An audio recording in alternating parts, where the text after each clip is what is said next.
24 साल से मैं तरावी सुना रहा था। 24 साल, 24 तरावी हो चुकी थी। रमजानुल मुबारक का 24 गुजर चुके थे।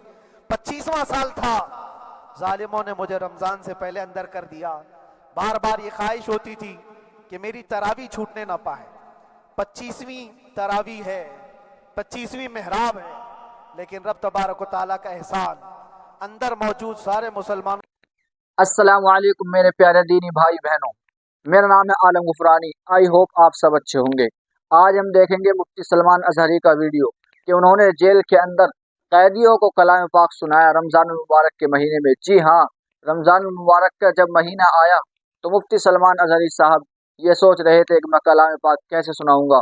तो फिर अल्लाह ताला का करम ऐसा हुआ कि खुद कैदियों ने कहा कि मुफ्ती साहब हमें आप अपना कलाम पाक सुनाइए। और वीडियो पूरी आखिर तक देखिए कि मुफ्ती सलमान अजहरी साहब ने कैसे कैसे जेल के अंदर टाइम काटा था। तो चलिए वीडियो स्टार्ट करते हैं, वीडियो के अंदर आखिर तक बने रहिए। लगता है गुंबद खजरा की छांव में है। रब तबारक व तआला का ये एहसान अजीम था। इन 8 महीनों में बिहम्दी ताला मैंने अपनी लाइफ में कभी इतनी इमामत नहीं की थी जितनी वहां इमामत किया। इसलिए कि पाबंदी नहीं हो पाती। जब जब इमाम रहा, मस्जिद में छुट्टियां हुआ करती थी, इधर उधर आना जाना, लेकिन वहां पर कभी किसी नमाज में छुट्टी नहीं हुई। और इमामत अल्लाह तबारक व तआला को जहां लेना है वहां लेता रहे। और मुझे इस बात का थोड़ा कल्क था। 24 साल से मैं तरावी सुना रहा था। 24 साल, 24 तरावी हो चुकी थी। रमजानुल मुबारक का 24 गुजर चुके थे। 25वां साल था, जालिमों ने मुझे रमजान से पहले अंदर कर दिया। बार बार ये ख्वाहिश होती थी कि मेरी तरावी छूटने ना पाए। 25वीं तरावी है, 25वीं मेहराब है, लेकिन रब तबारक व तआला का एहसान, अंदर मौजूद सारे मुसलमानों ने यह मुतालबा किया कि हम यहाँ जमात से तरावी कायम करेंगे। और अब तक लोग अलम तरा कैफ वाली तरावी कभी कभार पढ़ लिया करते हैं, लेकिन सारे लोगों ने मिल करके ये इत्तेफाकन कहा कि हम पूरा कुरान आपसे सुनना चाहते हैं। कैसे कैसे कैदी थे, कैसे कैसे क्राइम वाले थे। मैंने कहा आज मैं एक दिन पढ़ाता हूँ, एक पारा पढ़ूंगा, आपको अगर लगे तो बता देना, भारी पड़ जाए, क्योंकि लोग सारे क्रिमिनल हैं और कई तरह के जराइम किए हुए लोग। नमाज दीन से कहां ज्यादा रिश्ता, कहां हो सकता है ये घबरा कर भाग जाएं। एक दिन पढ़ाऊंगा, अगर आपको लगे तो बोल देना, नहीं तो कल से अलम तरा। पहले दिन तरावी पढ़ा है, दूसरे दिन सारे लोगों ने कहा आपने एक पारा पढ़ाया है, सहरी तक भी पढ़ाएंगे तो इंशाल्लाह खड़े रहेंगे। ये जो इस्तेकामत, ये सारी चीजें, दिलों का जमा होना और हमारी तरफ दिलों को फेर देना बगैर अल्लाह की मदद के नहीं होता। रसूल पाक सल्लल्लाहु ताला अलैहि वसल्लम के करम और एहसान के बगैर नहीं होता।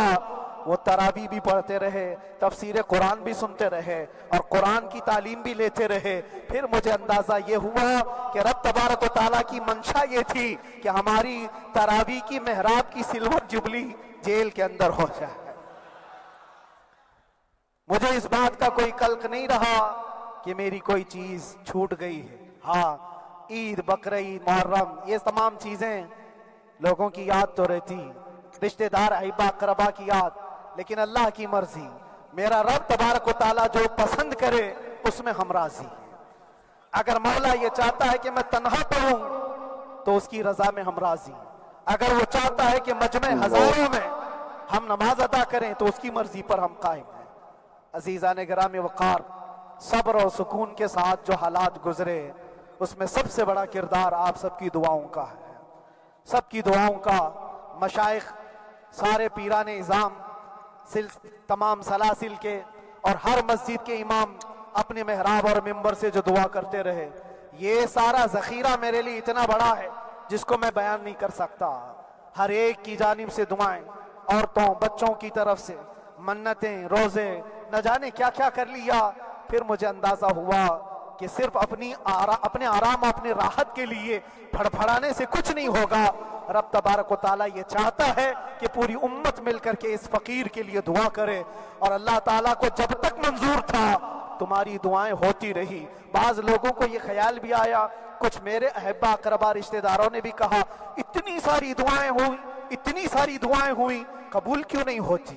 ایک بات یاد رکھو، پوری دنیا مل کر کھڑے ہو کر دعا کرے، اللہ کی قدرت پر کوئی کام کرنا واجب نہیں ہے، اللہ پر کوئی چیز واجب نہیں ہے، اگر وہ اپنے فضل سے عطا کر دے تو اس کا احسان ہے، اس کا احسان ہے۔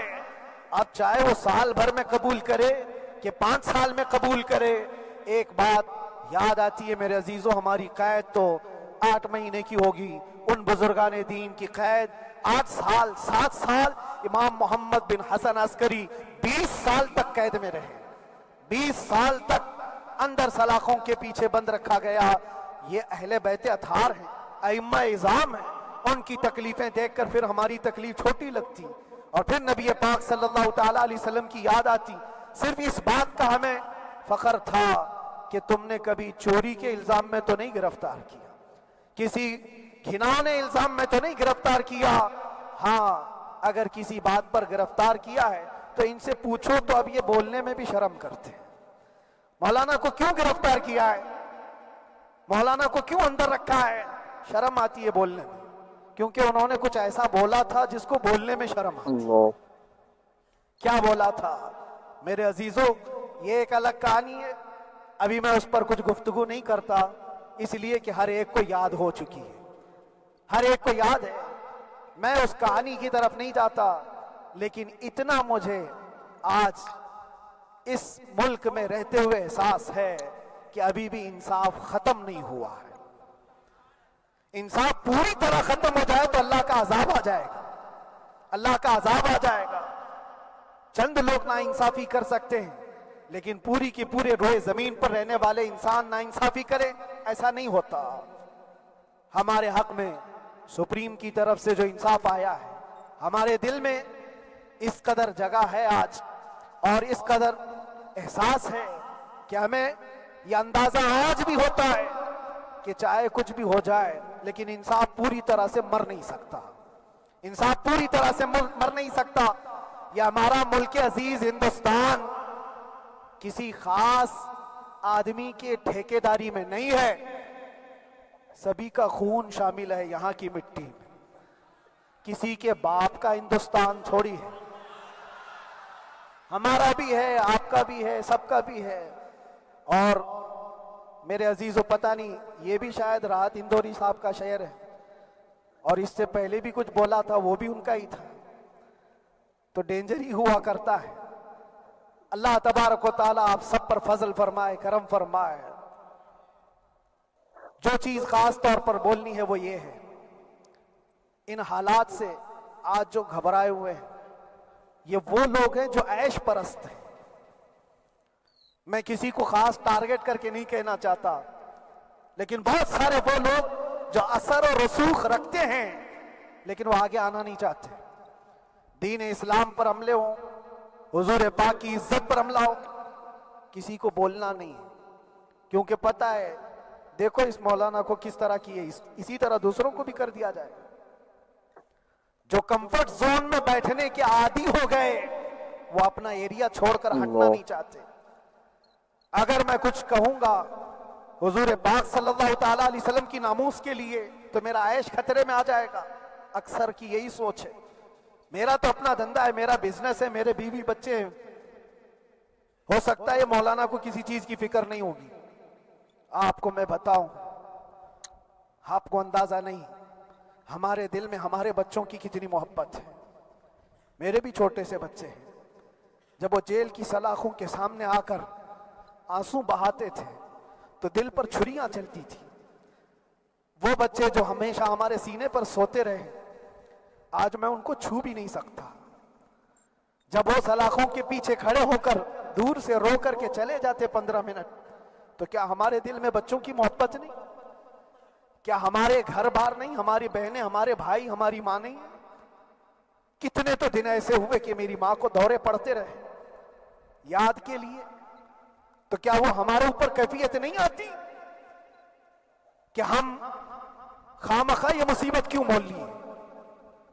میری بیٹی تو جھگڑا کرتی اس بات کو کہ کیوں آپ اکیلے ہو، بہت سارے لوگ ہیں سب کا خیال کرتے ہوئے، لیکن میرے عزیزو یہ ان کی اپنی محبت ہے۔ سارا एक परिवार और उससे ज्यादा मेरे शागिर्दों की एक दुनिया है। कितने ऐसे हैं, मैं जानता हूं कि 8 महीने तक नरम ग़िज़ा नहीं खाई मेरे उन बच्चों ने। मैं जानता हूं उनका सिर्फ ये ख्याल था कि अंदर पता नहीं जेल में आप क्या खा रहे होंगे, हम यहाँ नरम ग़िज़ा नहीं खाएंगे, गोश्त मछली नहीं खाई। हालांकि ये कोई चीज तुम्हारे ऊपर वाजिब नहीं थी।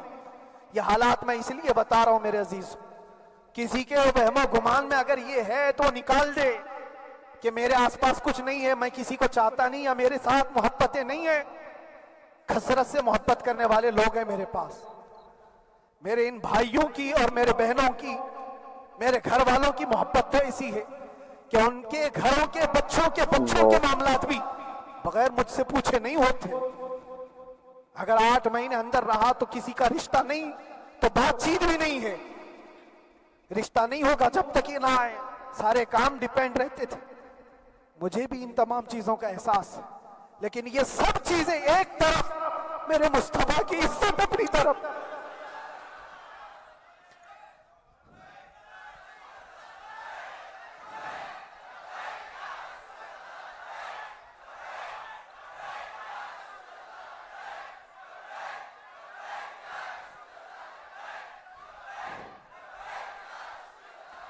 मेरे अजीजों, हर एक के आंसू के कतरे मैंने देखे, भाइयों के, बहनों के।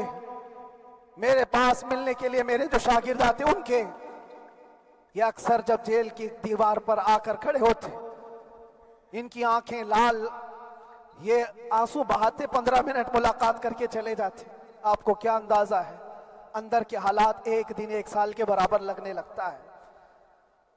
घुटते रहते, लेकिन एक बात का एहसास बार बार होता कि सारी मोहब्बतें एक तरफ है, लेकिन हम जिसके लिए खड़े हुए हैं उसकी मोहब्बत में कोई समझौता नहीं, उसकी मोहब्बत में कोई समझौता नहीं। ईमान इसी का नाम है, ला युमिनु अहदुकुम हत्ता अकूना अहब्बा इलैहि मिन वालिदिही व वलदिही वन्नास अजमाइन। तुम में से उस वक्त तक कोई पूरा मोमिन नहीं हो सकता जब तक के अपनी औलाद, अपने माल दौलत, अपने माँ बाप, सबसे ज्यादा अपने रसूल से मोहब्बत ना करे। दुआ यही करते रहो, जब हुजूर पाक का मामला आए तो सारी दुनिया एक तरफ हो जाए। मैंने एक वाकया पढ़ा था, अंदर ही हजरत खालिद बिन वलीद रज़ी अल्लाह ताला एक किले पर अचानक हमलावर हुए थे। वो किले में मौजूद जो दुश्मनाने इस्लाम थे, उनकी पार्टी चल रही थी। बड़े बड़े कालीन, सोफे बिछे हुए, तश्ता में कीमती खाने रखे हुए थे। खालिद बिन वलीद के साथ जो लश्कर है, ये तो वो गरीब सहाबा थे जो पैबंद लगे कपड़े पहनते, एक खजूर पर पूरा दिन गुजारते। जब ये उस किले पर हमलावर हुए तो दुश्मनाने इस्लाम जो थे वो मुकाबला करने की हिम्मत ना जुटा सके, भाग गए। सब सारा माल सब छोड़कर भाग गए, बगैर किसी जंग के, बगैर किसी कत्ल क़िताल के पूरा किला फतह किया खालिद बिन वलीद ने। अब सुनो, जो सहाबा थे वो माले गनीमत जमा कर रहे थे, क्योंकि ये अरब के लोग ऐसे महंगे कालीन नहीं देखे थे, ऐसे महंगे सोफे, इतनी कीमती ग़िज़ाएं उन्होंने देखी नहीं थी। सब जमा करने लगे, सब जमा करने लगे। खालिद बिन वलीद ने कहा, खबरदार, हाथ मत लगाना, सब हट जाओ। सब हट गए। चंद सहाबा को बुलाया, ये सब जमा करो, इसको आग लगा दो। पूरा माल गनीमत जो था आग लगा दिया। तो जो सहाबा थे वो कहने लगे, क्या ये अच्छा होता, ये सब में आप तकसीम कर देते, ये बहुत कीमती चीजें हैं, अरब में हम ले जाते तो ये बहुत महंगी चीजें हैं। खालिद बिन वलीद ने क्या कहा जानते हो? कहा, अगर तुमको भी इन तमाम चीजों की आदत लग जाए तो तुम भी वैसे ही भागोगे जैसे ये भागे। ये आज जो हमारा मुकाबला करने की ताकत ना ला सके और भाग गए, उसकी वजह यह है कि वह ऐश परस्त है, अय्याशी उनके अंदर थी, जिसकी वजह से वो खड़े ना हो सके।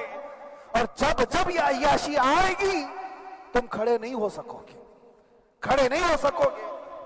आज मैं यही बात दोहराना चाहता हूं, जो बहुत बड़े चेहरे लेकर बैठे हुए हो वो सियासी